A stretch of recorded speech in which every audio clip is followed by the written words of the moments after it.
জীবন কতটা অনিশ্চিত কেউ জানে না। ঘর থেকে বের হওয়ার পর সে আবার ফিরতে পারবে কি না। একটা পথ, একটা যাত্রা, আর হঠাৎই সব কিছু থেমে যায়। কেউ পৌঁছায় না গন্তব্যে, বরং পৌঁছে যায় চিরবিদায়ের ঠিকানায়। মৌলভীবাজারের শ্রীমঙ্গলে ঘটেছে এমনই এক মর্মান্তিক দুর্ঘটনা। মৌলভীবাজার শ্রীমঙ্গল মহাসড়কের খালাপুর এলাকায় সিএনজি অটোরিকশা ও একটি মাইক্রোবাসের মুখোমুখি সংঘর্ষে নিহত হয়েছেন ৩ জন, আহত হয়েছেন অন্তত আরও ৩ জন। দুর্ঘটনাটি এতটাই ভয়াবহ ছিল যে সংঘর্ষের সঙ্গে সঙ্গে ছিটকে পড়ে যান যাত্রীরা, ভেঙে চুরমার হয়ে যায় সিএনজি। মুহূর্তেই নেমে আসে আতঙ্ক, চিৎকার আর কান্নার রোল। দুর্ঘটনার পরপরই আশপাশের মানুষ ছুটে আসেন, কেউ হাতে তুলে নেন আহতদের, কেউ আবার চেষ্টা করেন মৃতর দেহগুলো শনাক্ত করতে। মানবিকতার এই মুহূর্তগুলোই যেন আবার মনে করিয়ে দেয় মানুষ এখনও মানুষের পাশে দাঁড়ায়।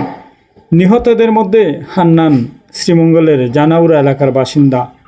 একটি পরিবার, একটি সংসার, যেখানে আজ নেমে এসেছে সুখের ছায়া। আরেকজন রুহুল, তার বিস্তারিত পরিচয় এখনও জানা যায়নি। হয়তো তার জন্য কেউ অপেক্ষা করছিল, হয়তো কোনো মা, কোনো স্ত্রী, কোনো সন্তান, যারা এখনও জানে না তাদের প্রিয় মানুষটি আর ফিরবে না। আরও একজন যার পরিচয় এখনও জানা, কিন্তু তারাও তো একটি গল্প আছে, একটি পরিবার আছে। একটি দুর্ঘটনা শুধু 3টি প্রাণ কেড়ে নেয় না, এটি কেড়ে নেয় 3টি পরিবারের হাসি, স্বপ্ন, ভবিষ্যৎ আর হাজারো অপূর্ণ গল্প।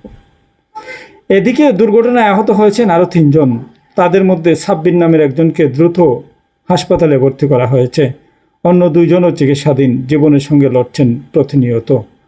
হাসপাতালের জরুরি বিভাগে চলছে চিকিৎসা। প্রতিটি সেকেন্ড যেন গুরুত্বপূর্ণ, কারণ এখানে চলছে বাঁচা মরার লড়াই। খবর পেয়ে পুলিশ দ্রুত ঘটনাস্থলে পৌঁছে পরিস্থিতি নিয়ন্ত্রণে নিয়ে আসে এবং দুর্ঘটনার কারণ অনুসন্ধানে কাজ করেছে আইনশৃঙ্খলা বাহিনী। প্রাথমিকভাবে ধারণা করা হচ্ছে অতিরিক্ত গতি কিংবা অসতর্কতার কারণেই এ দুর্ঘটনা ঘটতে পারে।